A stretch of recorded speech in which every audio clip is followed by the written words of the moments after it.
climbed with feet, others with the heart. There once lived a quiet young man named Kelechi, a photographer whose soul seemed forever tethered to the hilly country of his homeland. His village lay in a warm valley, crowded with the noise of life, bustling children, bargaining traders, and the endless echo of motorcycles rumbling down dusty paths. But beyond that noise rose the ancient hills, green shoulders touching the sky, breathing mist, mystery, and memory. Kelechi was in love with those hills.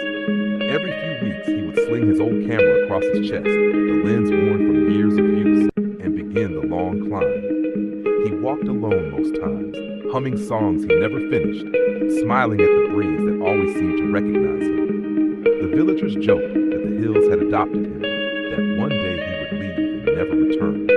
He laughed along, though a part of him believed it might be true. His love for climbing the hills began with his father, an adventurous man whose laughter could scatter any sadness. Together they would hike up the slopes at sunrise, when the world still whispered. His father would point at a ridge and say, "Life is like these hills, my boy. Hard to climb, yet beautiful when you reach the top." Every trip they took pictures together, valleys covered in blankets of morning fog, rivers winding like silver snakes, and sunlight painting the grass gold. Their home was filled with these pictures, scenes of joy frozen in time. But years passed, and one rainy season, his father fell ill. The man who once danced up mountains now barely walked. Kelechi tried to stay by his side, camera aside, but his father insisted. "Don't stop climbing, Kelechi. The hills remember us. Let them remember you." When his father passed, the hills became more than a hobby.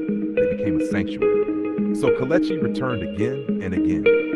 He took pictures not only to admire the land, but to immortalize every breath of wind that felt like his father's voice. Rain, sun, harmattan, it didn't matter. He climbed.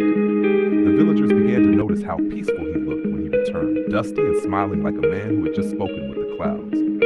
On one journey, he stumbled across a girl named Amira, sitting on a rock sketching the horizon. She had never seen a camera up close, only drawings in memory. Curious, she watched as he captured the sun stretching over the peaks. He showed her the magic, the way a moment could be caught and saved forever. She smiled shyly and laughed at how serious he became when adjusting the focus. That day, they explored together, climbing, talking, laughing. He learned she came to the hills to escape sorrow. Her brother, too, had loved these mountains before he vanished in a distant city. The hills were the last place she felt close to him. Two hearts, both holding on to someone they lost. They didn't need to explain further. The hills already understood. They met many times afterward. Sometimes they spoke for hours. Other days, silence was enough. He captured her laughing under acacia trees, dancing barefoot in grass, staring into valleys as though they held answers. She sketched him, camera in hand, face glowing with purpose. But one season, Amira stopped coming.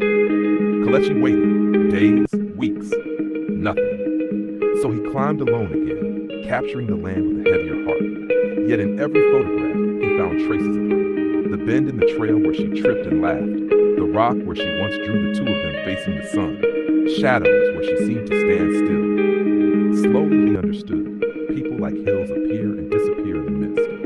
But the memories remain. Years later, his photos gained recognition. Galleries displayed his work. The hills of home, they called it. Reporters asked why he never left the valley to live in a big city. He simply replied, "My story is here. My father is here.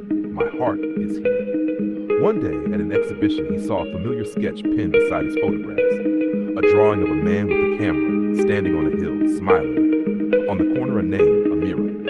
He turned, and there she was, older, calm, and smiling as though she had never been gone. They didn't cry or rush. They simply stood beside each other, staring at the captured hills now glowing beneath gallery lights. She had returned not to claim anything, but to honor what remained. As they walked outside together, Kelechi whispered a quote his father once told him, "The world is wide, my boy, but some souls are meant to return to the same sky." And he finally understood.